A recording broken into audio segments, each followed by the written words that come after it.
रोज रोज हिंदू धर्म पर कहीं ना कहीं नौटंकी, टीका टिप्पणी करने का इतना साहस क्यों होता है कांग्रेस पार्टी को? ना सिर्फ हिंदू धर्म का मजाक उड़ाया दिग्विजय सिंह जी ने, बल्कि हर स्त्री का निरादर भी किया। कभी जो दिग्विजय सिंह जी टंचमाल कहते थे अपने ही कोलीग मीनाक्षी नटराजन को, और कमलनाथ जी कहते हैं आइटम अमृति देवी को, उनकी अपनी नेता है अपनी पार्टी की। और उधर कहा जा रहा है कि कन्या पूजन जो है वो एक नाटक नौटंकी है। मैं पूछना चाहती हूं, ये धर्म का मजाक उड़ाया जा रहा है या महिलाओं का मजाक उड़ाया जा रहा है? ये इच्छा क्या है कांग्रेस पार्टी की? नमस्कार नाविका जी। महिलाओं का मजाक तब उड़ाया गया जब मणिपुर के अंदर 2 महिलाओं को नंग परेड किया गया, नंग। और वहां के मुख्यमंत्री कहते हैं कि हमने इंटरनेट इसलिए बंद किया कि सैकड़ों महिलाओं को नंग परेड किया गया। हम चाहते थे कि ये चित्र नाविका जैसे पत्रकार और देश के सामने ना आए और माननीय प्रधानमंत्री कुछ बोल ना पाए। महिलाओं का मजाक तब उठा नाविका जी जब आप लड़ रही थी हमारी रेस्टलेस महिलाओं के लिए, जिनको दिल्ली पुलिस लिखती है कि हर मौके पर उनका शोषण हुआ। वो प्रोटीन पाउडर मांगने को जाती थी तो किस तरह से उनको हाथ लगाया जाता एक सिटिंग बीजेपी एमपी को। नाविका जी एक शब्द उस पर माननीय प्रधानमंत्री कहने का हिम्मत नहीं रखते। महिलाओं का मजाक तब हुआ नाविका जी जब वेस्ट बंगाल में कोविड में हम सब मर रहे थे, हमारे इर्द गिर्द लोग मर रहे थे और प्रधानमंत्री जाके एक लौती महिला मुख्यमंत्री को दीदी और दीदी कहते जिस तरह से वो भाषण दे रहे थे, तब महिलाओं का अपमान हुआ। जो दिग्विजय सिंह जी ने कहा उस कॉन्टेक्स्ट में कहा कि मध्य प्रदेश में रेप्स भारत में दूसरे हाईएस्ट नंबर पे, लेकिन उनकी लीगल डिलीवरी सबसे कम है और इसीलिए आप कन्या पूजा करना चाहते हो तो कहो, लेकिन कन्याओं के लिए क्या कर रहे हो? वो उस कॉन्टेक्स्ट में कहा है। वो हिंदू धर्म या महिलाओं पे अटैक नहीं, शिवराज सिंह चौहान पे अटैक था। और शिवराज सिंह चौहान कोई हिंदू धर्म के प्रति नहीं है, भारत के प्रति नहीं, वो मध्य प्रदेश के आउटगोइंग चीफ मिनिस्टर है। तहसीन पूनावाला, महिलाओं के रेप के आंकड़े शायद आपको राजस्थान में नहीं दिखते। आप जानते हैं, आप इस चैनल पर थे जब मणिपुर की चर्चा हुई, हमने वो मुद्दा भी उठाया। लेकिन आज मुद्दा है मजाक बनाना, धर्म का भी महिलाओं का भी। और धर्म के नाम पर मैं आपसे पूछना चाहती हूं, कभी भी आपने इफ्तार पार्टी को नौटंकी कहा? लेकिन नहीं, कन्या पूजन होगा तो उसको नाटक नौटंकी कहा जाएगा। प्रेम शुक्ला जी, यही मेरा सवाल है, क्या ये हिपोक्रेसी है, क्या ये डबल स्टैंडर्ड्स है कि हिंदू धर्म पर ही तंज कसे जाते हैं, उसी को नाटक नौटंकी कहा जाता है, और महिलाओं के बारे में तो क्या कहना, टंचमाल कहते हैं, और उधर कहते हैं कि कन्या पूजन हो रहा है तो वो नौटंकी है? देखिए, कांग्रेस का सनातन और हिंदू द्रोह का अपना इतिहास है और ऐतिहासिक तथ्य है कि कांग्रेस हिंदू द्रोही पार्टी है।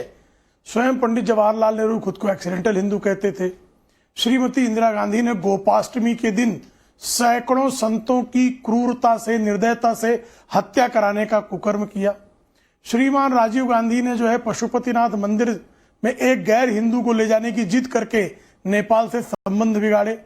श्री सोनिया गांधी के कार्यकाल में इन्होंने जो है बाकायदा कहा कि राम काल्पनिक हैं। श्रीमान राहुल गांधी कहते हैं कि हिंदू जो हैं मंदिरों में जाते हैं तो लड़कियों को छेड़ते हैं। मल्लिकार्जुन खड़गे जो कांग्रेस के वर्तमान राष्ट्रीय अध्यक्ष हैं, वो कहते हैं अगर 2024 में आदरणीय नरेंद्र मोदी जी फिर से सत्ता में आ गए तो सनातन की संस्थापना हो जाएगी। प्रियांक खड़गे सनातन के विरोध में उनके पुत्र बात करते हैं। कार्ति चिदम्बरम, उदयनिधि स्टालिन जो कहते हैं कि सनातन जो है वो डेंगू और मलेरिया है, उसका समर्थन करते हैं। एड्स और HIV सनातन को कहने वाले ए राजा का समर्थन करते हैं। और जिस तरह से आपने स्वयं बताया टंचमाल कहने वाले श्रीमान दिग्विजय सिंह, जो कन्या पूजन श्रीमान शिवराज सिंह चौहान मुख्यमंत्री बनने के पहले से करने की जिनकी अपनी परंपरा है, ये हमारे यहाँ कहा गया यत्र नारेंद्र पूज्यन्ते तत्र विचरन् देवता, जहां पर नारियों की पूजा होती है वहां देवताओं का वास होता है। और भारत अकेला देश है और सनातन अकेला धर्म है जिसमें नारी भी जो है ईश्वर के अवतार हो सकती है। आप जो है कभी भी अब्राहमिक रिलीजन्स में किसी स्त्री को भगवान के रूप में देखने की कल्पना भी नहीं कर सकती। आपने कभी सुना है कि दिग्विजय सिंह ने हलाला के विरोध में एक शब्द बोला है, ट्रिपल तलाक के विरोध में एक शब्द बोला है? नहीं बोलेंगे। वो मुस्लिम महिलाओं को अधिकार संपन्न बनाने के संदर्भ में उनका सेकुलरिज्म जो है मृत प्राय हो जाता है। कभी उनकी आवाज नहीं निकलती है।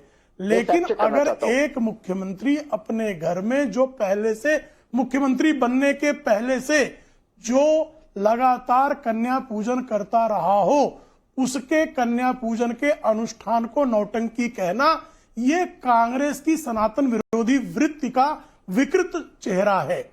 मैं एक फैक्ट चेक करना चाहता हूँ, एक फैक्ट चेक। ओके, मैं पंडित क्या जवाहरलाल फैक्ट चेक है आपका? ये फैक्ट और आप चेक, प्लीज ये फैक्ट जी, चेक प्लीज मेरे आप हाथ फैक्ट में चेक भी है, ये फैक्ट चेक मेरे हाथ में भी है।